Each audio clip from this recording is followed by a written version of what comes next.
একটু চোখটা বন্ধ করে ভাবেন, আপনাকে গোসল দেয়া হবে, জামাগুলো খোলা হবে। এত টাকা দিয়ে যে দামি গোসলখানা টাইলস লাগিয়ে ঘরে বানালেন, আপনার শেষ গোসলটা কি ওই দামি গোসলখানায় হবে? লাশ যেখানে ধোয়া হয় ওই জায়গায় ধোয়া হবে। আপনাকে কাফন পরানো হবে। আপনার কলিজার টুকরা ছোট বাচ্চাটারে বলা হবে, আব্বু দেখে যাও তোমার বাবারে শেষবারের মতো দেখো। আপনার বাবা মা শেষবারের মতো একটা নজর দিয়ে আপনার চেহারাটা দেখে নিবে। বন্ধু বান্ধবরা শেষবারের মতো একবার আপনারে দেখে নিবে। জানাজার জায়গায় নেওয়া হবে। হবে না এই ঘটনাটা আমাদের? হ্যাঁ, হবে কিনা? হাজার হাজার মানুষ শেষ বিদায় দেওয়ার জন্য আসবে। 4টা তাকবীর দিয়ে ইমাম নামাজ শুরু করবে। আল্লাহু আকবার, আল্লাহু আকবার, আল্লাহু আকবার, আল্লাহু আকবার বলে নামাজ শুরু করবে। নামাজ শেষ। এবার পালকিতে করে কবরে যাওয়ার পালা। যেতেই হবে, যেতেই হবে। পালকিতে করে লোকজন নিতে শুরু করবে। কবরস্থানের ওই জায়গায় যেখানে মানুষ বছরে মানুষ না মরলে যায় না, ওই গহীন নিঝুম কবরস্থানে ঢুকানো হবে। পালঙ্ক থেকে নামিয়ে আপনার জন্য করে রাখা আগ থেকে কবরটার মধ্যে শুইয়ে দেয়া হবে। উপরে বাঁশ দিয়ে ছাউনি, শেষবারের মতো সবাই দেখে বাঁশের ছাউনির উপরে মাটি চাপা দিবে। ঠিক কিনা? চলে যাবে সবাই, কেউ নাই, অন্ধকার, শুধু অন্ধকার। এই অন্ধকার যেন শেষ হতে চায় না। সবাইকে মরতে হবে, কেউ থাকবে না। এই পৃথিবীতে প্রাণ নিয়ে যারা আগমন করার সুযোগ পেয়েছে সবাই মরবে। আজ হোক কাল, আগে হোক পরে, সবাইকে যেতে হবে। চিল্লায় বলেন ঠিক কিনা? আবার আল্লাহ বললেন, আইনামা তাকুনু ইউদরিকুমুল মাউত, যেখানেই থাকো না কেন মৃত্যু তোমাদেরকে ছাড়বে না। মৃত্যু তোমাদেরকে সাক্ষাৎ করবে, মৃত্যু তোমাদেরকে খুঁজে বের করবে। যদিও সুদূর আকাশ পানে পালাও সেথায় লাগিয়ে সিঁড়ি, আকাশের উপরে যদি বিশাল সিঁড়ি লাগিয়ে চতুর্থ আকাশে চলে যান, চাঁদের মধ্যে বাড়ি করেন, মঙ্গল গ্রহে বাড়ি করেন, ওই জায়গায় মালাকুল মাউত আপনারে খুঁজে পাবে না। চাঁদেও খুঁজে পাবে। মঙ্গল গ্রহে যদি যান, স্যাটেলাইট, আমাদের একটা বঙ্গবন্ধু স্যাটেলাইট চ্যানেল লঞ্চ করা হয়েছে না, ওইখানে গেলে তো আর নাই মালাকুল মাউত। কথা বলেন। আল্লাহ বললেন, ওয়াজাআত সাকরাতুল মাউতি বিল হক, মৃত্যুর কষ্ট তোমাদের ছাড়বে না। যেখানেই তোমরা থাকো না কেন মৃত্যু ঠিকই তোমাদের পাকড়াও করবে। চিল্লায় বলেন ঠিক কিনা? আবার মৃত্যুর একটা নির্ধারিত সময় আছে। ওই সময় যখন আসে 1 সেকেন্ড আগেও আসে না, পরেও আসে না। কার কথা? লিকুল্লি উম্মাতিন আজালুন ফাইযা জাআ আজালুহা লা ইস্তাখিরুনা সাআতাও ওয়ালা ইস্তাকদিমুন। মৃত্যুর জন্য একটা নির্ধারিত টাইম আছে। টাইমটারে বেঁধে দিয়েছে কে? ওই টাইমটা যখন চলে আসে 1 সেকেন্ড আগেও আসে না, 1 সেকেন্ড পরেও আসে না, অন টাইম আসে। কিভাবে আসে? On time. কথা বলেন, সবাই বলেন অন টাইম। আরো জোরে বলেন, death will come on time, death never late. মৃত্যু যখন আসে অন টাইমে আসে। নির্ধারিত একটা সময় আসে, ওই সময়ের আগেও আসে না, পরেও আসে না। 1 সেকেন্ড আগেও আসবে না, পরেও আসবে না। মনে করেন আপনাকে রব্বুল আলামিন 60 বছরের হায়াত দিয়েছে, আপনার বয়স এখন 50 বছর, আরো বাকি কয় বছর? এখন গোটা বিশ্বের সবাই মিলে যদি আপনারে মারতে চায়, কিছু করতে পারবে নাকি? কথা বলেন। আবার রব্বুল আলামিন আজ রাত 12টায় আপনার হায়াত কেড়ে নিবে। মালাকুল মাউত এসে রুহু কবজ করবে। দুনিয়াতে আর থাকার কোনো পারমিশন আপনার নাই, থাকার কোনো সুযোগ নাই। গোটা বিশ্বের সবাই মিলে যদি আপনারে রাখতে চায়, রাখতে পারবে নাকি? কথা বলেন। চলে যেতে হবে। এই পৃথিবীতে আসার একটা সিস্টেম থাকে, যাওয়ার কোনো সিস্টেম নাই। ঠিক কি না? আসার সময় আগে আসছে আমার দাদা, তারপর আমার বাবা, তারপরে আমি, তারপরে আমার ছেলে, তারপরে আমার নাতি, তারপরে তার ছেলে। ঠিক কিনা? তার মানে আসার একটা সিরিয়াল আছে, যাওয়ার কোনো সিরিয়াল আছে নাকি? কথা কম। নাকি সিস্টেম দাদা আগে আসছে, দাদাই আগে যাবে, নাতি যেতে পারবে না? কথা বলেন। দাদার আগে নাতি মরে, এরকম আছে না নাই? মায়ের আগে মেয়ে যায়, আছে না নাই? মুরব্বী বাজানেরা বেঁচে থাকে, আমাদের মতো যুবক গুলো অ্যাক্সিডেন্টে মারা যায়, আছে না নাই? আবার অসুস্থরা বেঁচে থাকে, সুস্থরা মরে যায়, আছে না নাই? হাসপাতালে রোগীগুলো বেঁচে থাকে, ডাক্তার মরে যায়, আছে না নাই? উখিয়াতে তো ডাক্তার মরে না, দিকেও ডাক্তার মরে, ওনারা না বাঁচায় মানুষে।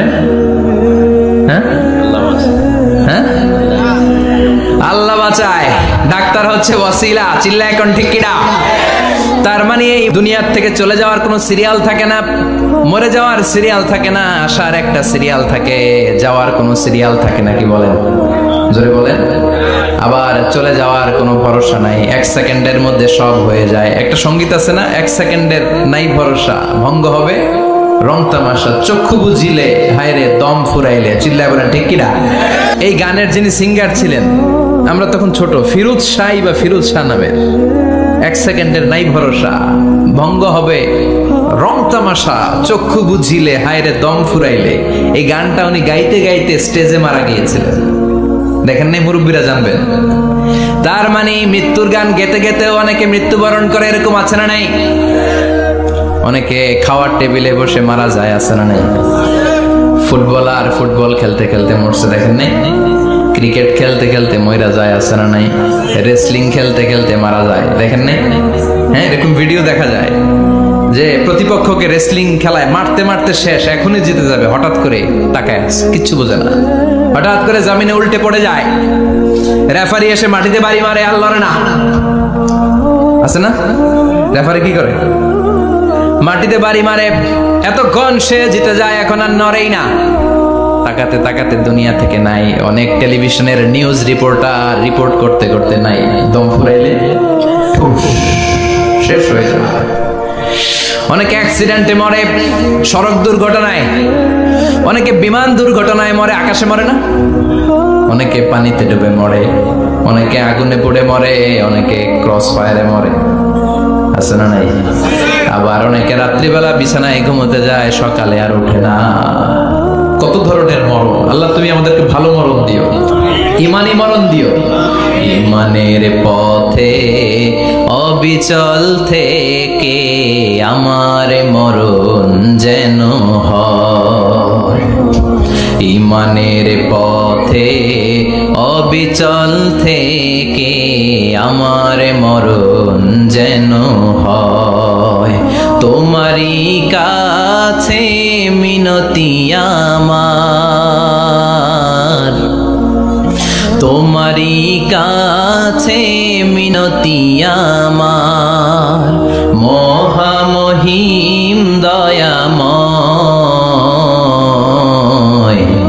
ইমানের পথে অবিচল থেকে আমার মরণ যেন হয়। চিল্লায় পড়ে না আমিন?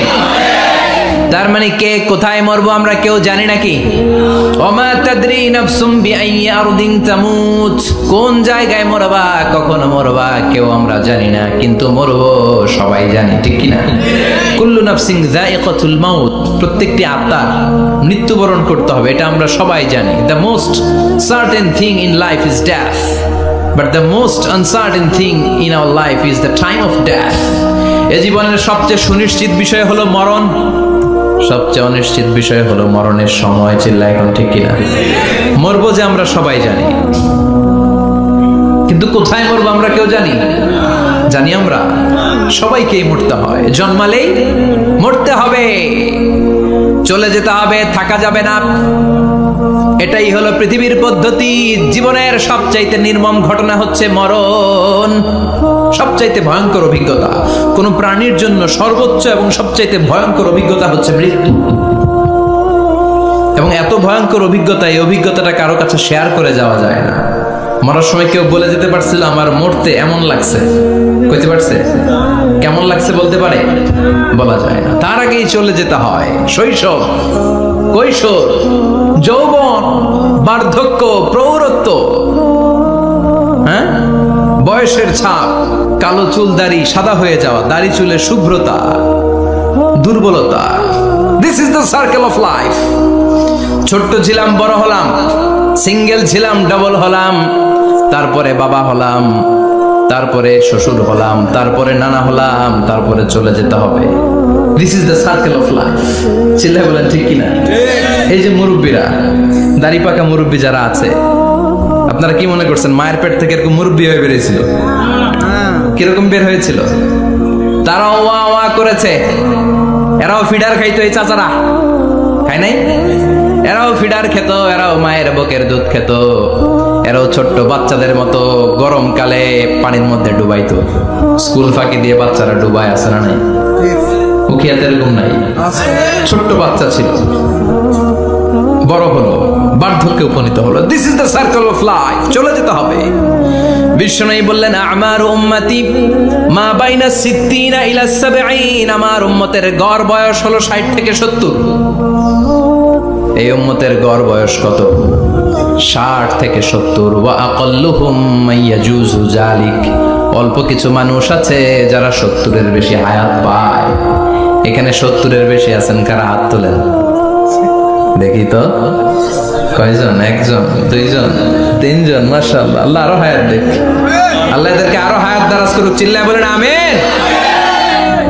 তার মানে আমার উম্মতি মা বাইনা 60 ইলা 70। বিশ্বনবী বললেন এই উম্মতের গড় বয়স 60 থেকে 70, আর 70-এর বেশি হায়াত পাবে। ওয়া আকাল্লুহুম মাইয়াজুজু যালিক, 70-এর বেশি পাবে হাতে গোনা, গুনে বের করে ফেলা যায় একজন, দুইজন, তিনজন, বাকি সব 60-এর আগে নাই। ঠুস। চিল্লা এখন ঠিক কিনা? বাংলাদেশের গড় হায়াত কত মানুষের? 60। বিশ্বনবীর কথার সাথে মিলে গেছে। চিল্লায় পড়েন সুবহানাল্লাহ। এই জন্য বিশ্বনবী বলেন এই যে মুরব্বীদের দাড়ি পাকে, এই যে রাস্তায় অ্যাক্সিডেন্ট হয়, এই যে ক্যান্সারে আক্রান্ত হয়ে লোকজন মারা যায়, তার উপরেও কি টনক নড়ে না? এরপরেও কি বিবেকে ধরে না যে তোমাকে চলে যেতে হবে? আকসিরু যিকরা হাযিমিল লাযযাত, জীবনের সব স্বাদকে পানসা করে দেয় ওই মরণকে স্মরণ করো। মরণকে স্মরণ করলে জাহান্নাম বরণ করা লাগে না। চিল্লায় বলেন ঠিক কিনা? আবার আল্লাহ বললেন গোলাম, স্পেশাল একজন ফেরেশতা আমি মরণের জন্য সিলেক্ট করলাম, নাম মালাকুল মাউত। তাকে আমরা আজরাইল বলে চিনি। এই মালাকুল মাউত তার বাহিনী নিয়ে নির্ধারিত টাইমে গোটা বিশ্বের সব মানুষের রূহ কবজ করে। অন টাইম নাকি দেরি করে? মালাকুল মাউত আগেও আসে না, পরেও আসে না। সুবহানাল্লাহ পড়েন। সাইয়েদনা সুলাইমান আলাইহিস সালামের জামানাতে ওনার এক ওয়াজির ছিল, মন্ত্রী। ওই মন্ত্রীকে নিয়ে উনি বৈঠক করতেন। উনার সময় উনি মালাকুল মাউতের সাথে বৈঠক করতেন। শুনতেছেন? আপনাদের মনোযোগ আছে তো? উনি বৈঠকে বসেছেন, মালাকুল মাউতও বসা, ওয়াজিরও বসা। হঠাৎ মালাকুল মাউত ওয়াজিরের দিকে বড় বড় চোখ করে তাকাচ্ছেন। বড় বড় চোখ করে তাকানোতে ওয়াজির ভয় পেয়েছে। হঠাৎ মালাকুল মাউত চলে গেল। ওয়াজির বলে, ও সুলাইমান আলাইহিস সালাম, এই যে লোকটা বড় বড় চোখ করে আমার দিকে তাকালো, এটা কে? সাইয়েদনা সুলাইমান বলে, হাদা মালাকুল মাউত। যে বর্ণনাটা বলছি এটা হাদিস না, এটা হচ্ছে ইসরাইলিয়া, জিউস ট্র্যাডিশন। কোরআন হাদিসের সাথে কোনো দ্বন্দ্ব নাই, তাই বর্ণনা করা যাবে। বিষ্ণু বলেছেন বাল্লিগু আন্নি ওয়ালাউ আয়া, আবার বলেছেন ওয়া হাদিসু আন বনি ইসরাইল ওয়ালা হারাজ। বনি ইসরাইলের ট্র্যাডিশন বর্ণনা করো, জিউস ট্র্যাডিশন বর্ণনা করো, এতে কোনো সমস্যা নাই। ওয়াজির বলে, ও সাইয়েদনা সুলাইমান, বড় বড় চোখ করে যে তাকালো লোকটাকে? সাইয়েদনা সুলাইমান বলে, হাদা মালাকুল মাউত, এটা মৃত্যুর ফেরেশতা। ওয়াজিরের কলিজায় পানি নাই। এটা কি ফেরেশতা? শুনে তো পিলে চমকে গিয়েছে। কয় কি? মালাকুল মাউত তো আমার চিনে ফেলাইছে, বাড়ি চিনে ফেলছে, আমার খবর আছে।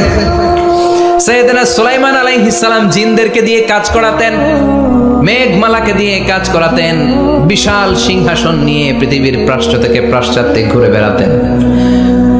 সাইয়েদনা সুলাইমানকে ওয়াজির বলে, ও সুলাইমান, মেঘমালাকে আদেশ করে দেন, আমি আর এই ফিলিস্তিনের ভূখণ্ডে থাকতে চাই না। আকাশের মেঘমালার উপরে আমারে বসিয়ে দেন, আর বলে দেন আমারে নিয়ে যেন আকাশের মেঘমালা হিন্দুস্তানের ওই দূর পর্বতে রেখে আসে। আকসা আল হিন্দ, হিন্দের সবচেয়ে দূরবর্তী জায়গায় যেন আমারে রেখে আসে। সাইয়েদনা সুলাইমান বললেন, আকাশের মেঘ যাও, আমার ওয়াজিরকে নিয়ে হিন্দুস্তানের একটা উপদ্বীপে রেখে আসো। রেখে আসা হলো। কিছুক্ষণ পর মালাকুল মাউত সাইয়েদনা সুলাইমানের কাছে হাজির। সাইয়েদনা সুলাইমান বললেন, ও মালাকুল মাউত, কই ছিলা? কই একটু আগে হিন্দুস্তান থেকে আপনার ওয়াজিরের রূহ কবজ করে আসছি। সুবহানাল্লাহ পড়েন। এটা আবার কেমন কথা, তুমি ওইখানে গেলা কেন? কয় রব্বুল আলামিন কিছুক্ষণ আগে আমার কাছে পয়গাম পাঠিয়েছে, যাও সাইয়েদনা সুলাইমানের ওয়াজিরের রূহটা কবজ করো। কবজ করার জায়গা হলো হিন্দুস্তানের উপদ্বীপ। কোন জায়গায়? মালাকুল মাউত এসে দেখে সুলাইমান নবীর সাথে মিটিং করে। ওয়াজির কার সাথে মিটিং করে? সুলাইমান নবীর সাথে। কিন্তু ফরমানে লেখা রূহ কবজ করতে হবে কোথায়? হিন্দুস্তানে। সুবহানাল্লাহ কইবেন না? এজন্য বড় বড় চোখ করে আমি তাকিয়েছি আর মনে মনে ভাবলাম টাইম তো নাই, কারণ মৃত্যু তো অন টাইমে হতে হয়। এখনই ওর রূহ কবজ করতে হবে। কেমন করে ওইখানে যাবে আমি জানি না, আমি আগে চলে যাই। মালাকুল মাউত চলে গেল, যে দেখে ওই জায়গায় ওয়াজিরও হাজির। সাথে সাথে রূহ কবজ করে আল্লাহর কাছে চলে গিয়েছে। পড়েন সুবহানাল্লাহ। এজন্য আল্লাহ বললেন, মালাকুল মাউত আমি নির্ধারণ করে দিয়েছি, পৃথিবীর প্রতিটি মানুষ মালাকুল মাউতকে দেখবে, চাক্ষুষ দেখবে, ভালো হলেও দেখবে, খারাপ হলেও দেখবে। কার কথা? ভালো মানুষ যদি হয়, আল্লাহওয়ালা যদি হয়, ইসলাম প্রিয় যদি হয়, ডানপন্থী যদি হয়, মৃত্যুর সময় মালাকুল মাউত আলা সূরাতি শাবিন আলা আহসানি সূরা, একজন যুবকের আকৃতিতে চমৎকার ধবধবে সাদা একটা জুব্বা পরে, জান্নাত থেকে জান্নাতি কাফন নিয়ে, হানুত মিন হানুতিল জান্নাত, জান্নাতের সুগন্ধি নিয়ে মুমূর্ষু রোগীর মাথার সামনে এসে বসে যায় আর দেহটার ইঙ্গিত করে বলে, ইয়া আইয়াতুহান নাফসুত তাইয়্যিবা, ও পবিত্র আত্মা। আরেক বর্ণনায় এসেছে, ইয়া আইয়াতুহান নাফসুল মুতমাইন্নাহ, ও প্রশান্ত আত্মা, উখরুজি ইলা মাগফিরাতিম মিনাল্লাহ, আল্লাহর ক্ষমার দিকে বের হয়ে আসো। উখরুজি ইলা মাগফিরাতিম মিনাল্লাহি ওয়া রিদওয়ান, আল্লাহর ক্ষমার সন্তুষ্টির দিকে রূহটা বের হয়ে আসো। স্মুথলি বলার সাথে সাথে মুমিনের দেহ থেকে রূহটা বের হয়ে আজরাইলের হাতে চলে যায়। স্মুথলি বলার সাথে সাথে স্বাচ্ছন্দ্যে আনন্দে মুমিনের দেহ থেকে রূহটা সা করে বের হয়ে মালাকুল মাউতের হাতে এসে পড়ে। পড়েন সুবহানাল্লাহ। আল্লাহ এমন মৃত্যু তুমি আমাদের নসিবে রেখে দিও, চিৎকার করে পড়েন আমিন। আর যারা ইসলাম মানে নাই, আর যারা কোরআন মানে নাই, আর যারা দিন কায়েমের আন্দোলন করে নাই, দিনকে ভালোবাসে নাই, বাম আর রামপন্থী ছিল, নাস্তিক ছিল, ইসলাম বিরোধী ছিল, তাদের কাছেও মালাকুল মাউত আসে কি আসে না? চিল্লায় বলেন আসে কি আসে না? তাদের কাছেও আসে, কিন্তু আলা সূরাতি আকবাহি রাজুল, একজনের চেহারা যত ভয়ঙ্কর হতে পারে, যত নিকৃষ্ট হতে পারে, এরকম ভয়ঙ্করতম নিকৃষ্ট দুর্গন্ধওয়ালা একটা চেহারা নিয়ে আসে। রিজলাহু ফিল আরদ, পা থাকে জমিনে, রাসুহু ফিস সামা, হাদিসের বর্ণনা, পা দুইটা জমিনে, মাথা আকাশে। এসে ধমক দিয়ে জালিমের মাথার সামনে এসে বলে, ইয়া আইয়াতুহান নাফসুল খাবিসা, হে পাপাত্তা, হে অপবিত্র আত্মা, উখরুজি ইলা সাখাতিল্লাহি ওয়া গাদাবিহি, আল্লাহর রাগের দিকে, আল্লাহর অসন্তুষ্টির দিকে বের হয়ে আয়। মালাকুল মাউতের এই অর্ডার পাওয়ার সাথে সাথে রূহটা কিন্তু বের হয় না। মুমিনের রূহকে ডাক দিলে যেমনি স্মুথলি বের হয়, কাফিরের রূহ এভাবে বের হয় নাকি? কথা বলেন। রূহটা ডানে যায়, ফাতাতাফাররাক, একবার রূহটা ডানে যায়, আবার রূহটা বায়ে যায়, আবার সামনে যায়, পায়ে যায়, হাতের মধ্যে ঢুকে ডানে বায়ে যায়। মালাকুল মাউত আবার ধমক দিয়ে বলে, ইয়া আইয়াতুহান নাফসুল খাবিসা, পাপাত্তা বের হয়ে আয়। রূহটা আবার ডানে যায়, বায়ে যায়, সামনে যায়, পেছনে যায়। এবার ঘপাস করে মালাকুল মাউত রূহকে ধরে টান মারে। সারা দেহটা থেকে প্রাণ রস সিক্ত করতে করতে দেহ থেকে রূহটাকে টেনে হিচড়ে বের করে আনে। আর মুমূর্ষু রোগীটা চিৎকার মারতে থাকে। পড়েন না আউযু বিল্লাহ। একটা জীবন্ত ছাগল, একটা জীবন্ত ছাগলের চামড়াগুলো জবাই না দিয়ে কেউ যদি টেনে টেনে বের করে, ছাগল জবাই হয় নাই কিন্তু চামড়া এক পাশ থেকে টেনে টেনে টেনে হিচড়ে আপনি গা থেকে বের করলে যত কষ্ট হয়, এর চেয়েও বেশি কষ্ট দিয়ে মালাকুল মাউত বামপন্থী আর কাফেরদের রূহটা দেহ থেকে বের করে আনে। পড়েন না আউযু বিল্লাহ। আমাদের রূহটা যেন আল্লাহ, মুমিনদের রূহ আপনি যেভাবে কবজ করান, ওইভাবে যেন আমাদের রূহটা বের হয়ে আসে। আরো জোরে পড়েন আমিন। এজন্য আল্লাহ বললেন, বাল তুসিরুনাল হায়াতাদ দুনিয়া ওয়াল আখিরাতু খায়রুন ওয়া আবকা। পাগলের মতো মোহাচ্ছন্ন হয়ে এই দুনিয়াটার পেছনে ছুটে বেড়াও। এই দুনিয়া আসল নয়, আখিরাত হলো আসল। চিল্লায় বলেন ঠিক কিনা? অস্থির, আমরা অস্থির, আমরা ব্যস্ত দুনিয়ার লোভে আর মোহে পড়ে আমাদেরকে যে মরতে হবে চলে যে যেতে হবে এটা ভাবার সময় আমাদের নাই। চিল্লাই কোন ঠিক কিনা? এজন্য বলা হয় মুতু ক্বাবলান তামুতু, মরার আগে একবার মরো। হাসিবু ক্বাবলান তুহাসাবু আলাইক, তোমার হিসাব কিয়ামতের দিন করার আগে তুমি তোমার হিসাব করো। জীবনে কি কি পাপ করেছি আমি জানি, আমার চেয়ে ভালো কেউ জানে না। চিল্লায় বলেন ঠিক কিনা? কি কি অন্যায় করেছি আমার হৃদয়ের মধ্যে কথাগুলো আছে না নাই? পৃথিবীর কেউ না জানলেও আমি জানি কি জানি না? পৃথিবী না জানুক আমি তো জানি, আমি কি পাপ করেছি হায়। পৃথিবী না জানুক আমি তো জানি, আমি কি পাপ করেছি হায়। আমার পাপের করলে বিচার, বাঁচার উপায় নাই আমার। দয়াময় প্রভু মাফ করো আমায়, মাফ করো আমায়। পড়েন আমিন, আরো জোরে আমিন। এজন্য হাসিবু ক্বাবলা আন তুহাসাবু আলাইক, তোমার হিসাব বসার আগে নিজে হিসাব করো কি কি করলা। আসল মরণের দিন শটান হয়ে তো শুয়ে পড়ো ভাই, মরার আগে আরেকবার মরো। মরার আগে আরেকবার কি করবে? কথা বলেন, মরার আগে কি করতে হবে? হঠাৎ একদিন বিছানায় শটান হয়ে শুয়ে যান, চক্ষুটা বন্ধ করেন, ভাবেন মরে গিয়েছেন, এই তো মালাকুল মাউত চলে এসে রুহটা নিয়ে গেল। আত্মীয় স্বজন চিৎকার চেঁচামেচি শুরু করে দিল, কান্নার রোল পড়ে গেল চারদিকে। মাইকের মধ্য দিয়ে, মসজিদের মাইকে অ্যানাউন্স হয়, অমুক এলাকার নিবাসী অমুক ভাই আমাদের মধ্যে দুনিয়ায় নাই, তার জানাজা হবে এশার নামাজের পর। সবাই এসে রূহের মাগফিরাত করেন, সবাই আপনারে দেখতে আসবে, কেঁদে কেঁদে লোকজন আপনারে কবর দিতে আসবে। চিল্লায় বলেন ঠিক কি না? কেঁদে কেঁদে সবাই আসবে, দেখার জন্য আসবে। ছেলেগুলো কাঁদবে, স্ত্রী কাঁদবে, বাবা মা কাঁদবে, বন্ধু বান্ধব কাঁদবে, আর ঘরের মধ্যে রাখা হবে না। এবার আপনাকে গোসল দেওয়ার পালা। চক্ষু বন্ধ করে চিন্তার দরকার আছে না নাই? কথা বলেন, একটু চোখটা বন্ধ করে ভাবেন, আপনাকে গোসল দেয়া হবে, জামাগুলো খোলা হবে। এত টাকা দিয়ে যে দামি গোসলখানা টাইলস লাগিয়ে ঘরে বানালেন, আপনার শেষ গোসলটা কি ওই দামি গোসলখানায় হবে? লাশ যেখানে ধোয়া হয় ওই জায়গায় ধোয়া হবে, আপনাকে কাফন পরানো হবে। আপনার কলিজার টুকরা ছোট বাচ্চাটারে বলা হবে, আব্বু দেখে যাও তোমার বাবারে শেষবারের মতো দেখো। আপনার বাবা মা শেষবারের মতো একটা নজর দিয়ে আপনার চেহারাটা দেখে নিবে। বন্ধু বান্ধবরা শেষবারের মতো একবার আপনারে দেখে নিবে, জানাজার জায়গায় নেওয়া হবে। হবে না এই ঘটনাটা আমাদের? হ্যাঁ, হবে কি না? হাজার হাজার মানুষ শেষ বিদায় দেওয়ার জন্য আসবে। চারটা তাকবীর দিয়ে ইমাম নামাজ শুরু করবে, আল্লাহু আকবার, আল্লাহু আকবার, আল্লাহু আকবার, আল্লাহু আকবার বলে নামাজ শুরু করবে। নামাজ শেষ, এবার পালকিতে করে কবরে যাওয়ার পালা। যেতেই হবে, যেতেই হবে।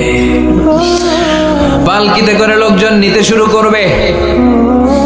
কবরস্থানের ওই জায়গায় যেখানে মানুষ বছরে মানুষ না মরলে যায় না, ওই গহীন নিঝুম কবরস্থানে ঢুকানো হবে। পালঙ্ক থেকে নামিয়ে আপনার জন্য করে রাখা আগ থেকে কবরটার মধ্যে শুইয়ে দেয়া হবে। উপরে বাঁশ দিয়ে ছাউনি, শেষবারের মতো সবাই দেখে বাঁশের ছাউনির উপরে মাটি চাপা দিবে। ঠিক কিনা? চলে যাবে সবাই, কেউ নাই, অন্ধকার, শুধু অন্ধকার। এই অন্ধকার যেন শেষ হতে চায় না। এই ঘটনা ঘটবে না আমাদের? কথা বলেন, ঘটবে কিনা? এজন্য মরার আগে এগুলো চিন্তার দরকার আছে না নাই? মরার আগে আরেকবার মরার দরকার আছে না নাই? এজন্য রব্বুল আলামিন বলেন, বাল তুসিরুনাল হায়াতাদ দুনিয়া ওয়াল আখিরাতু খায়রুন ওয়া আবকা। এই দুনিয়ার জীবনটাকে তোমরা আসল জীবন মনে করো, এটা আসল জীবন নয়। আসল জীবন হলো কবরের জীবন। চিল্লায় বলেন ঠিক কিনা? আল্লাহ তোমার এই দুনিয়া, আল্লাহ তোমার এই দুনিয়ায় কেউ আসে কেউ চলে যায়।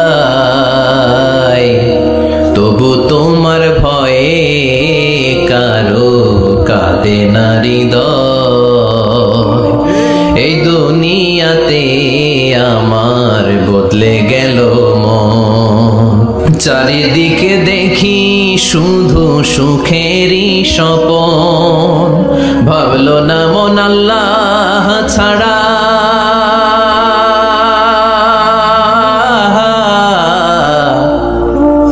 ভাবলো না মন আল্লাহ ছাড়া নেই কোনো উপায়। তবু তোমার ভয়ে কারো কাঁদে না হৃদয়। ঠিক কিনা? আসে আর চলে যায়।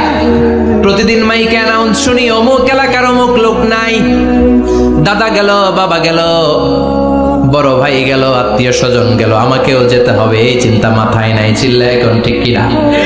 এজন্য লাইফটা হলো one time, one chance, second কোনো চান্স আপনাকে দেয়া হবে নাকি? কাফেররা বলবে ইয়া রাব্বি আরেকটা সুযোগ দেন, লাউ আন্না লানা কাররা ইয়ানি মাররা, আল্লাহর একটা সুযোগ যদি পেতাম দুনিয়াতে ভালো করে আসতাম। আল্লাহ বলবেন ইন্নাহা কালিমাতুন কাইলুহা, এটা শুধু তাদের মুখের কথা, তাদেরকে আবার সুযোগ দিলেও তারা কিচ্ছু করবে না। চিল্লা এখন ঠিক কিনা? এজন্য একটা চান্স আমরা পেয়েছি, এই দুনিয়ার ওয়ান চান্সে আমরা ভয় পাবো একজনকে। চিল্লায় বলেন তিনি কে? আল্লাহ। এজন্য যেতে আমাদেরকে হবে, এই মরণ থেকে পালানোর কোনো সুযোগ কেউ পালাতে পারে নাই। এই মরণ হলো আখিরাতের প্রবেশদ্বার। মরণ নামক পালকিতে চড়ে আমরা কবরের ভেতরে ঢুকি। মরণ হলো প্রথম পর্ব, কবর হলো দ্বিতীয় পর্ব। যেরকম ঠিক কিনা? এজন্য বিশ্বনবী বললেন আল কবর রাউদাতুম মিন রিয়াদিল জান্নাহ আও হুফরাতুম মিন হুফারিন নার। কবর হলো কারো জন্য জান্নাতের বাগান, কারো জন্য জাহান্নামের গর্ত। আমরা বলি আল্লাহ আমাদের কবরটারে জান্নাতের বাগান বানাও। আর জোরে পড়েন আমিন। আবার বিশ্বনবী বললেন ইন্নাল কবরা আউয়াল মানজিল মিন মানাজিলিল আখিরাহ। কবর হলো আখিরাতের মানজিলগুলোর প্রথম মানজিল। আখিরাতে একটার পরে একটা অনেকগুলো স্টেশন আপনাকে পার হতে হবে। প্রথম স্টেশনটার নাম হলো কবর। প্রথম স্টেশনের নাম কি? এই কবর নামক স্টেশনে যদি আপনি মাফ পেয়ে যান, সামনের সব স্টেশনগুলোতে মাফের ব্যবস্থা করবে কে? আল্লাহ। আর কবর নামক স্টেশনে যদি ধরা খেয়ে যান, আপনার মায়ের আছে না নাই? লাশটাকে যখন রাখা হয়, লাশটা চিনে কে আমারে রাখলো, কে আমাকে ধৌত করলো, কে আমারে কাফন পড়ালো। এজন্য বিষ্ণুই বলেছেন মুমূর্ষের সামনে বসে বসে পড়ো লা ইলাহা ইল্লাল্লাহু মুহাম্মাদুর রাসূলুল্লাহ। লাকিনু মাউতাকুম লা ইলাহা ইল্লাল্লাহ। মুমূর্ষের সামনে দাঁড়িয়ে দাঁড়িয়ে পড়ো লা ইলাহা ইল্লাল্লাহ। এই লা ইলাহা হচ্ছে জীবিতদের জন্য কালিমা, আর আমরা মরার পরে এই জিকির করি। ঠিক কি না? আমাদের দেশের অনেক জায়গায় লাশ নিয়ে কবরে যাওয়ার সময় লা ইলাহা পড়ে না। না, এটা আগের জিকির, মরার আগের জিকির। মরার আগে আপনাকে অ্যানাউন্সমেন্ট দিতে হবে আল্লাহ ছাড়া কোনো ইলাহ নাই, বিশ্বনবী হচ্ছেন শেষ নবী এবং রাসূল। চিল্লায় বলেন ঠিক কি না? লাশটাকে যখন রেখে দেয়া হয়, বিশ্বনবী যত মানুষকে কবরে রেখেছেন তারপরে দাঁড়িয়েছেন আর বলেছেন ইস্তাগফিরু লিআখিকুম, তোমার ভাইদের জন্য তোমরা দোয়া করো। ফাইন্নাহুল আনা ইউসআল, এখনি তাকে কবরে সওয়াল করা হবে। কবরে প্রশ্ন আছে না নাই? কথা বলেন। বিশ্বনবী খাদিজাতুল কুবরা, ওনার প্রথম স্ত্রী খাদিজাতুল কুবরা তাহেরাকে কবরের মধ্যে রেখে দিয়ে কাঁদতে শুরু করলেন। চোখের পানি ছেড়ে অনেক দোয়া করলেন। দোয়া শেষে সব সাহাবারা ঘরে ফিরে যায়, বিশ্বনবী যায় না। সাইয়েদনা আবু বকর বললেন ও নবী চলেন ঘরে যাই। অনেক তো দোয়া করলেন। বিশ্বনবী বললেন আবু বকর তুমি যাও, আমি যাব না। এইটা সাধারণ মহিলা না, এটা বিপদের দিনের সঙ্গিনী খাদিজা। মক্কায় যখন আমার কেউ ছিল না, খাদিজা আমারে ভুলে নাই। 3 বছর কাফিররা আমাকে জেলখানায় বন্দি রেখেছে, নাম শিয়াবে আবি তালেবের জেলখানা। আমার স্ত্রী ওই জেলখানার জীবনেও আমারে ছাড়ে নাই। আমার সাথে 3 বছর খাদিজাও জেল খেটেছে। এই একটাই মহিলা, যেই মহিলাকে আল্লাহ আরশের উপর থেকে সালাম দিয়েছে, মহিলাটার নাম খাদিজা। আল্লাহু আকবার। আমার সব সন্তান আল্লাহ খাদিজার পেট থেকে দিয়েছে। ফাতেমাতুজ জোহরা খাদিজার মেয়ে, জাইনাব খাদিজার মেয়ে, উম্মে কুলসুম খাদিজার মেয়ে, রুকাইয়া খাদিজার মেয়ে, আবুল কাসেম বিশ্বনবীর ছেলে খাদিজার ছেলে, আব্দুল্লাহ যাকে তাইয়্যিব এবং তাহের নামে আমরা চিনি সেও খাদিজার ছেলে। সুবহানাল্লাহ। ও আবু বকর, আমার এই কলিজার টুকরা প্রিয়তমা খাদিজারে রেখে দিয়ে কেমনে বাসায় যায়? তুমি যাও, আমি দাঁড়িয়ে থাকবো। এখনই মুনকার নাকির এসে খাদিজারে প্রশ্ন করবে, আমি দেখবো খাদিজা উত্তর দিতে পারে কিনা। আর প্রশ্নের উত্তর যদি ভুল করে ফেলে, কবরের উপর থেকে আমি নিজে প্রশ্নের উত্তর দিয়ে দেব। এজন্য কবরের আযাব থেকে বিশ্বনবী পানাহ চেয়েছেন। বিশ্বনবী বলেছেন, আল্লাহুম্মা ইন্না নাউযু বিকা মিন আযাবিল কবর। ও আল্লাহ, কবরের আযাব থেকে তুমি আমাদেরকে বাঁচাও। পড়ে না আমিন। কবরে মুমিনদেরকে 4টা প্রশ্ন করা হবে, কাফিরদেরকে 3টা প্রশ্ন। চিৎকার করে বলেন, মুমিনের প্রশ্ন কয়টা? আর জোরে বলেন। প্রথম প্রশ্ন, মার রব্বুক, তোর রবের নাম কি? আমরা কি বলবো? আল্লাহ আমারে রব, এই রবি আমার সব, দমে দমে তনু মনে তারি অনুভব। আল্লাহ আমারে রব, এই রবি আমার সব। পড়েন আমিন। দ্বিতীয় প্রশ্ন, আমার দিন, উত্তর দিনের নাম কি? ধর্মের নাম কি? তৃতীয় প্রশ্ন, মান হাযার রাজুল, এই লোকটাকে কে? আমরা বলবো মুহাম্মদ সাল্লাল্লাহু। 3টা প্রশ্নের উত্তর যখন আপনি কবরে করে দিতে পারবেন, অতিরিক্ত একটা প্রশ্ন, ওয়ামা ইলমুক, এই যে 3টা প্রশ্নের উত্তর পাল্লা, কেমন করে উত্তর জানলা? কোত্থেকে শিখেছো? নকল করে আনছো কাফনের কাপড়ে? পরীক্ষার হলে নকল আছে না নাই? হাতে নকল আছে না? পায়ে নকল, মুজার ভিতরে নকল আছে না নাই? মোবাইলে নকল আছে না নাই? নকল থেকে আল্লাহ তুমি বাঁচাও। আরো আসতে কোন আমি। কিভাবে জানলা? কেমন করে 3টা প্রশ্নের উত্তর শিখলা? What is the source of your knowledge? তথ্যসূত্র কি? আপনাকে বলতে হবে, আমি যেই কিতাবটা থেকে শিখেছি কিতাবটার নাম কি? চিল্লায় বলেন, কি নাম? এই কিতাবটা হলো কোরআন। আপনাকে বলতে হবে, কোরআন থেকে আমি শিখেছি, বিশ্বনবীর হাদিস থেকে আমি শিখেছি। 4টা প্রশ্নের উত্তর যখন পারবেন, ফেরেশতারা বলবে, আহলান সাহলান, খুশ আমদেদ, কংগ্রাচুলেশন, বাহ বাহ, তুমি তো চমৎকার পেরেছো। ফায়ুফসাহু লাহু কবরুহু 70 যিরাআন, মুমিন বান্দার কবরটা 70 হাত লম্বা করে দেয়া হবে। ইফতাহু লাহু বাবুন ইলাল জান্নাহ, জান্নাতের দিকে তার কবর থেকে একটা দরজা বানিয়ে দেয়া হবে। জান্নাতের সুঘ্রাণ, ঠান্ডা বাতাস এসে তার কবরের ভিতরে ঢুকতে শুরু করবে। ইউলবাসু লিবাস মিন আহলিল জান্নাহ, জান্নাতীদের পোশাক তার গায়ের মধ্যে পরিয়ে দেয়া হবে। আল্লাহু আকবার। আর বলা হবে, নাম কানাউমিল আরুস, বাসর রাতে বর যেমনি কনেকে নিয়ে ঘুমিয়ে যায়, তুমিও একটা ঘুম দাও। আলহামদুলিল্লাহ পড়ে মুমিন বান্দা আনন্দের একটা ঘুম দিবে। ইসরাফিলের সিংগার আওয়াজ ছাড়া পৃথিবীর কোনো কিছুই তার এই ঘুম ভাঙতে পারবে না। আল্লাহ আমরাও যেন সেদিন কবর একটা মজার ঘুম দিতে পারি, তুমি তৌফিক দাও। জোরে পড়েন আমিন। এবার বামপন্থী নাস্তিক আর কাফেরদের পালা, ইসলাম বিদ্বেষীদের পালা, আলেম ওলামাদের শত্রুদের পালা, ইসলামকে যারা বিজয়ী শক্তি হিসেবে মানতে পারে নাই তাদের পালা। চিল্লায় কোন ঠিক কিনা? ওদেরকেও একই প্রশ্ন, রব কে? ওরা বলবে আমি জানি না। আমাদের উত্তর আল্লাহ। ওরা বলবে আমি কিচ্ছু জানি না, আমি সব ভুলে গেছি, আমার মাফ করে দেন, আমি কিছুই জানি না। তবে আমি ইসলাম বিরোধীদের সাথে চলতাম, যারা ইসলাম রে বাস দিত আমি তাদের সাথে স্লোগান দিতাম। এরকম ডাকাইত আছে না নাই? দ্বিতীয় প্রশ্ন, আমার দিন, তোমার ধর্মের নাম কি? কয় আমার ধর্ম নাই, আমার ধর্ম কর্ম নাই, আমি খালি দুনিয়া কে মজা লে লো, দুনিয়া তোমারই হ্যায়, আমি খালি দুম্মা চলে দুম। আছে না নাই? আমি শুধু মौज মাস্তিতে ব্যস্ত ছিলাম, আমার দুনিয়া নাই, দিন নাই, আখেরাত নাই, রবকে আমি জানি না, ধর্মকে জানি না। ইসলাম বিরোধী রাজনীতি আমি করতাম, মাও সেতুংয়ের রাজনীতি, কার্ল মার্কসের রাজনীতি, বুশের রাজনীতি, ডোনাল্ড ট্রাম্পের রাজনীতি, বামপন্থীদের রাজনীতি। চিল্লায় কর ঠিক কিনা? কোনো ধর্ম নাই। এই লোকটাকে চিনো কিনা বলো। বিশ্বনবীর চেহারা দেখিয়ে বলা হবে এই লোকটাকে, কয় জানি না। এরে আমি মানতাম না, এরে আমি গালে দিতাম। এরকম জাহান্নামের নরকীট আর পিতৃ পরিচয়হীন জারদ সন্তান বাংলার দেশেও আছে না নাই? এই মহামানবটাকে গালি দিয়ে পৈশাচিক আনন্দ পায়। পত্রিকায় লিখে, ব্লগের মধ্যে লিখে, ইন্টারনেটে কার্টুন বানিয়ে বানিয়ে পৈশাচিক ফুর্তি করে। এগুলো জাহান্নামের কীট, এগুলো জারদ সন্তান, বাপ মায়ের ঠিক নাই। আমার নবীরে যারা গালি দেয়, এগুলোর বাপ মায়ের ঠিক আছে? এগুলোর কোনো গোড়া আছে? এগুলোর কোনো শেকড় আছে? এগুলো আগাছা। চিৎকার করে বলো ঠিক কিনা। বলবে আমি জানি না, ফেরেশতারা বলবে দাঁড়া আমরা জানি।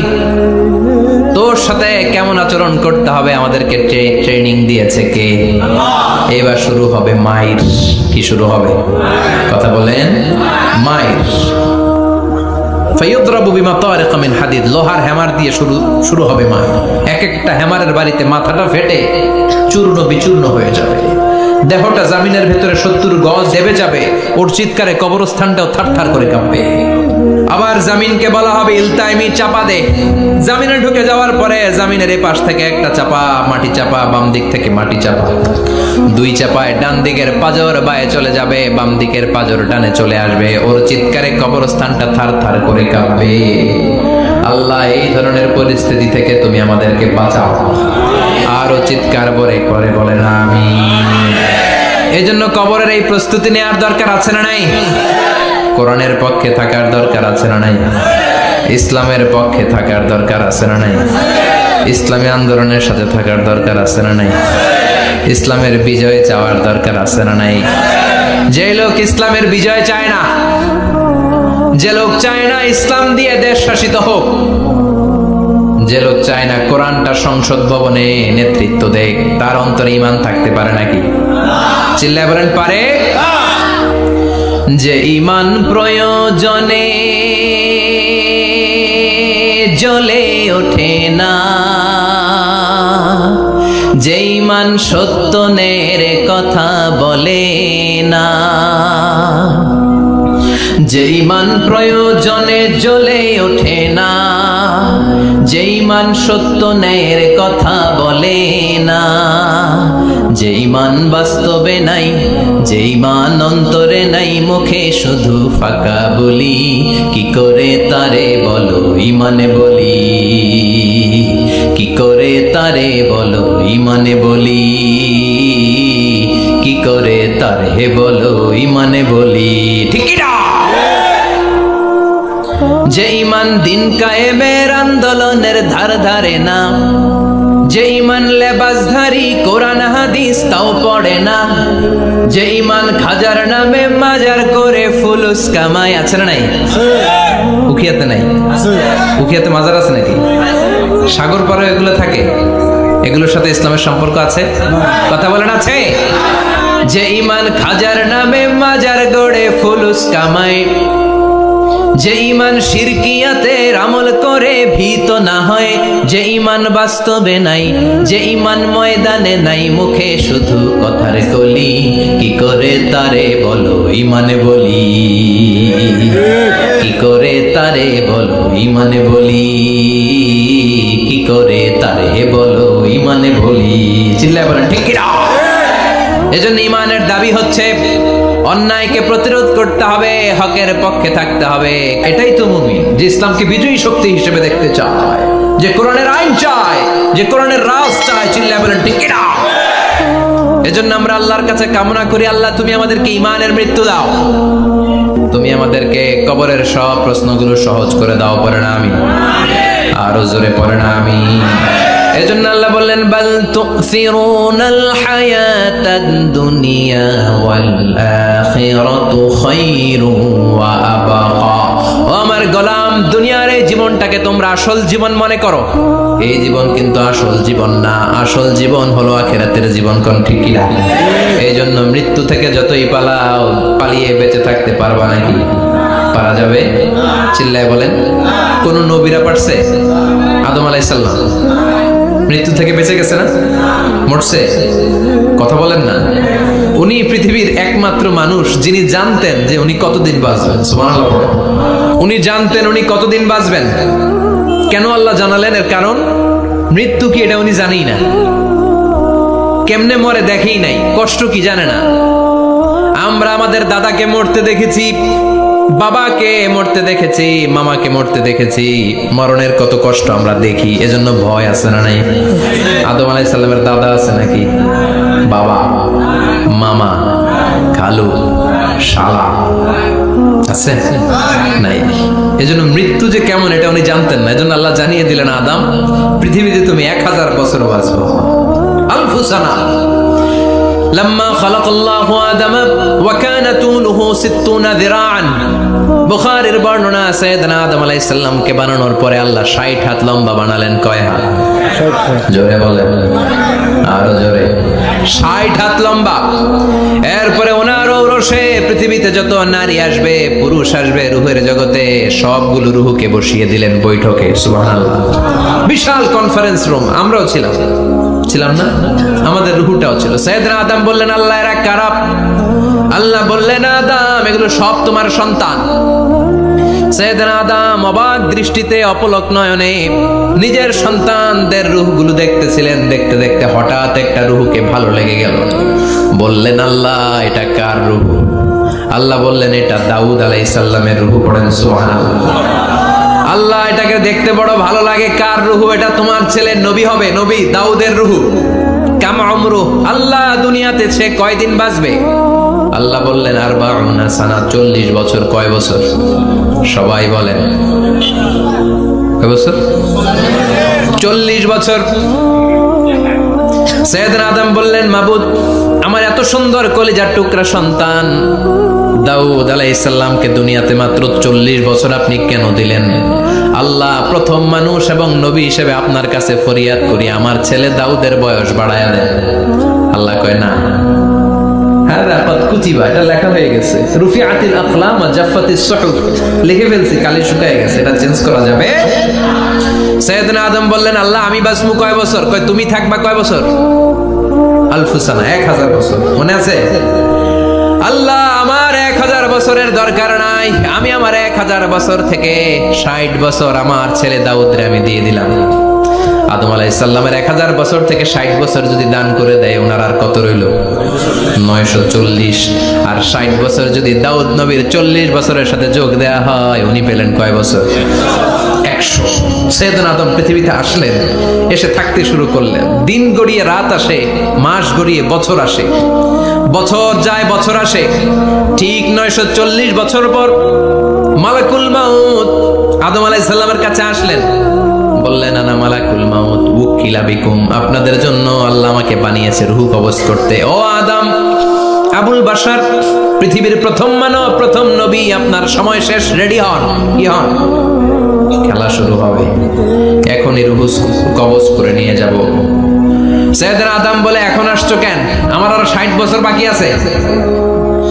মালাকুল মাউত বলে, না, আপনি রূহের জগতে আল্লাহর কাছে আপনার সন্তান দাউদকে কয় বছর দিয়েছিলেন? 60 বছর। এজন্য 940 বছর আপনার জন্য লেখা। আমি এখন আপনার রূহ কবজ করতে চাই। সাইয়েদনা আদম বলে, আমি মানি না, আমি কাউকে দেই নাই।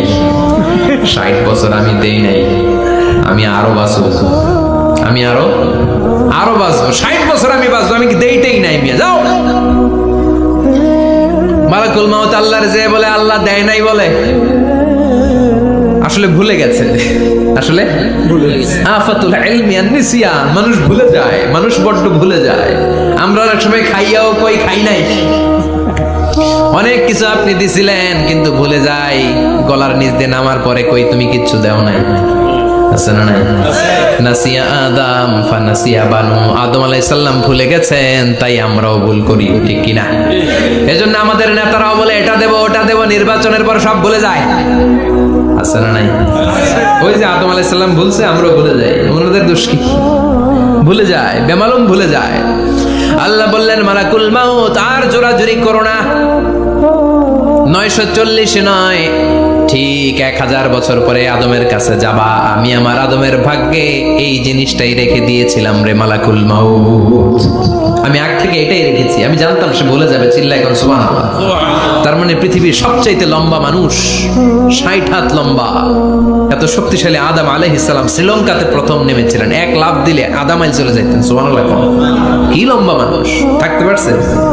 কথা নাই। ঘুমে ধরছে? শেষ করে দেই। হ্যাঁ, আরো কয়েক মিনিট চলবে চলবে চলবে তাকবীর দেন, লিল্লাহি তাকবীর। আদম আলাইহিস সালাম চলে গেলেন, ওনার পরের নবী ইদ্রিস আলাইহিস সালাম, উনি মরে নাই। ইদ্রিস আলাইহিস সালাম মরছে, কে বলছে? উনিও মরেছেন। তবে ওনার মৃত্যুর আজীব এক ঘটনা আছে, অনেক লম্বা কথা। এক ফেরেশতার সাথে ওনার বন্ধুত্ব হয়েছিল, বলেছিলেন আমি আকাশ দেখতে চাই, আল্লাহর কাছে অনুমতি চাই। আল্লাহ বলল ঠিক আছে, ইদ্রিসকে আকাশে ঘুরাও। প্রথম আকাশে ঘুরলেন, দ্বিতীয় আকাশে ঘুরলেন, তৃতীয় আকাশে ঘুরলেন, চতুর্থ আকাশে ঘুরলেন। ইন দ্য মিন টাইম চতুর্থ আসমানে মালাকুল মাউত পৃথিবীর দিকে নেমে আসছিল। ওই ফেরেশতা বলে মালাকুল মাউত আপনি কই যান? মালাকুল মাউত বলে একটু আগে আল্লাহ ফরমান জারি করেছে, চতুর্থ আসমানে আমার নবী ইদ্রিসের রূহ কবজ করো। সুবহানাল্লাহ। আমি বললাম আল্লাহ আপনার পাঠানো নবী সাইয়েদনা ইদ্রিস থাকে দুনিয়ায়, চতুর্থ আসমানে পামু কই? আল্লাহ কয় কথা নাই, দৌড় দে। আমি দৌড় দিলাম, এসে দেখি ইদ্রিস আলাইহিস সালাম এখানে রেডি। সুবহানাল্লাহ। ওয়া রাফা'নাহু মাকানান আলিয়্যা। ইদ্রিস আলাইহিস সালামের রূহ কবজ দুনিয়ায় হয় নাই, চতুর্থ আকাশের মধ্যে হয়েছে। একটু চিৎকার করে পড়বেন সুবহানাল্লাহ। এরপরে সুলাইমান আলাইহিস সালাম, উনি তো মরে নাই, মরছে। উনি জিন চালাইতো, উনিও মরবে। শক্তিশালী একজন নবী ছিল। উনি মালাকুল মাউতকে বলেছিলেন, মালাকুল মাউত আমার মৃত্যুর সুয়াইয়া সামান্য কিছু আগে আমারে বইলো, আমার একটা কাজ আছে। মালাকুল মাউত মৃত্যুর কিছু সময় আগে এসে বলল, সুলাইমান টাইম ইজ আপ, সময় শেষ, অল্প কিছু সময় বাকি, কি করবেন করেন। সাইয়েদনা সুলাইমান জিনদেরকে ডাকলো, ও জিনেরা বিশাল একটা প্রজেক্ট আছে, প্রজেক্টে কাজ শুরু করো। আর কিছু জিনকে বলল চারদিকে গ্লাস ফিটিং করা একটা রুম বানাও। সাইয়েদনা সুলাইমান আলাইহিস সালাম গ্লাস ফিটিং করা রুমের ভেতরে ঢুকলেন। এই রুমে ঢুকার দরজা নাই, হাতে একটা লাঠি নিলেন। কি নিলেন? লাঠির মধ্যে ভর করে দাঁড়িয়ে রইলেন আর জিনদের দিকে তাকিয়ে রইলেন। জিনেরা এত বদমাশ ছিল, সাইয়েদনা সুলাইমান দাঁড়িয়ে না থাকলে কাজ করতো না। ছিল ফাঁকিবাজ, কি ছিল? দাঁড়ায় না থাকলে আজও লোকজন কাজ করতে চায় না, ঠিক কিনা? মালিক দাঁড়ায় থাকলে ঠিকই কাজ হয়ে যায়। সুলাইমান আলাইহিস সালাম লাঠির মধ্যে ভর দিয়ে দাঁড়িয়ে রইলেন আর বললেন কাজ করো। জিনেরাও কাজ শুরু করলো। ওদিকে মালাকুল মাউত এসে বলে, ও সুলাইমান সময় তো শেষ। সুলাইমান বলে সমস্যা নাই, রূহ কবজ করে।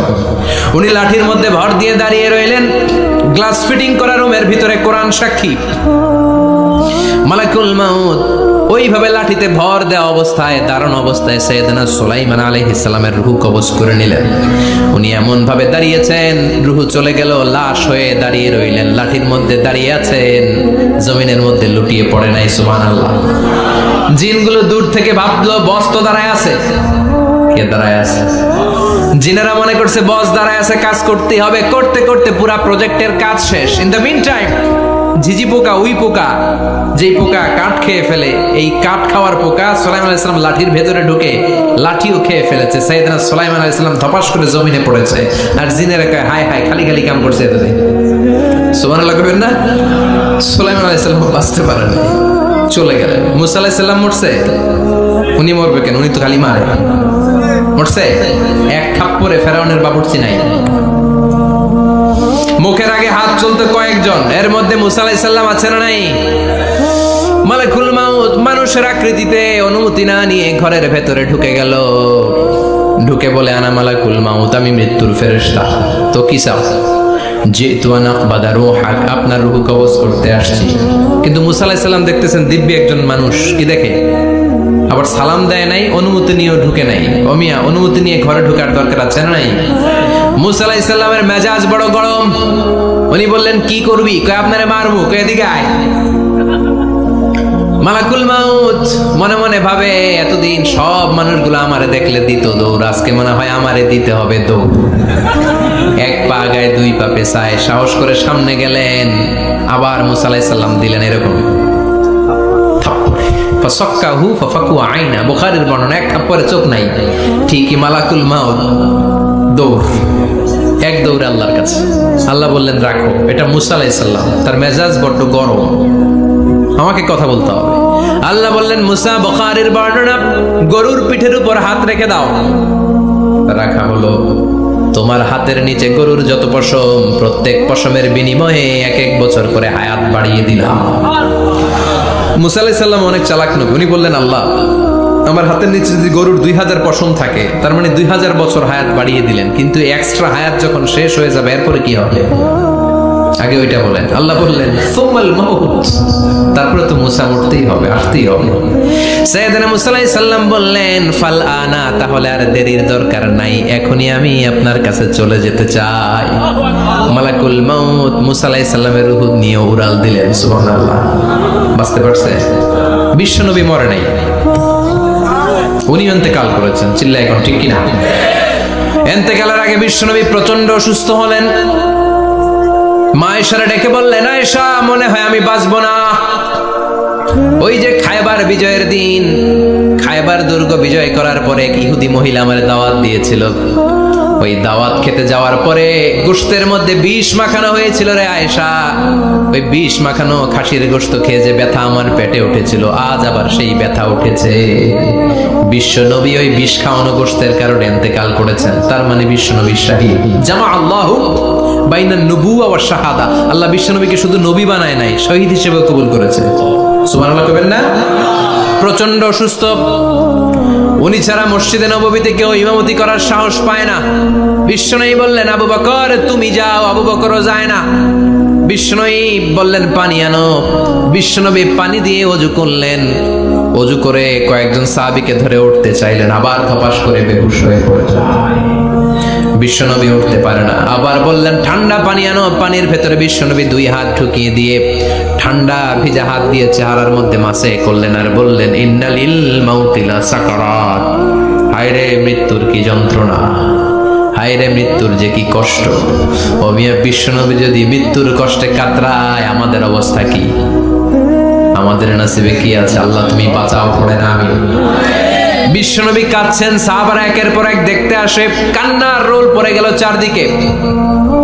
বিশ্বনবীর কলিজার টুকরা নয়নের পুটুলি সাইয়্যিদাতুনা ফাতিমা বিশ্বনবীর কান্না সহ্য করতে পারে না।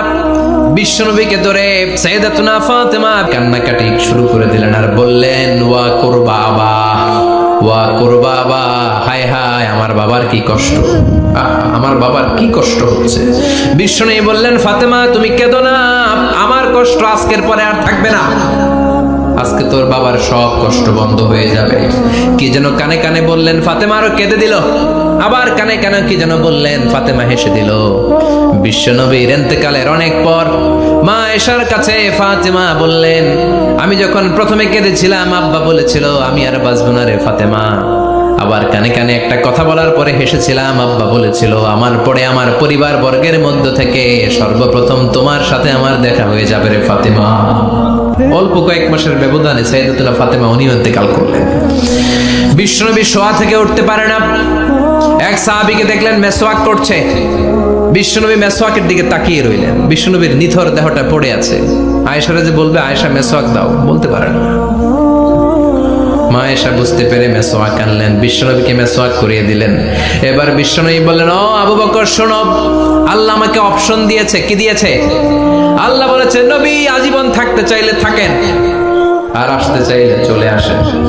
আমি থাকতে না চেয়ে আল্লাহর কাছে চলে যাওয়ার ইচ্ছা করলাম।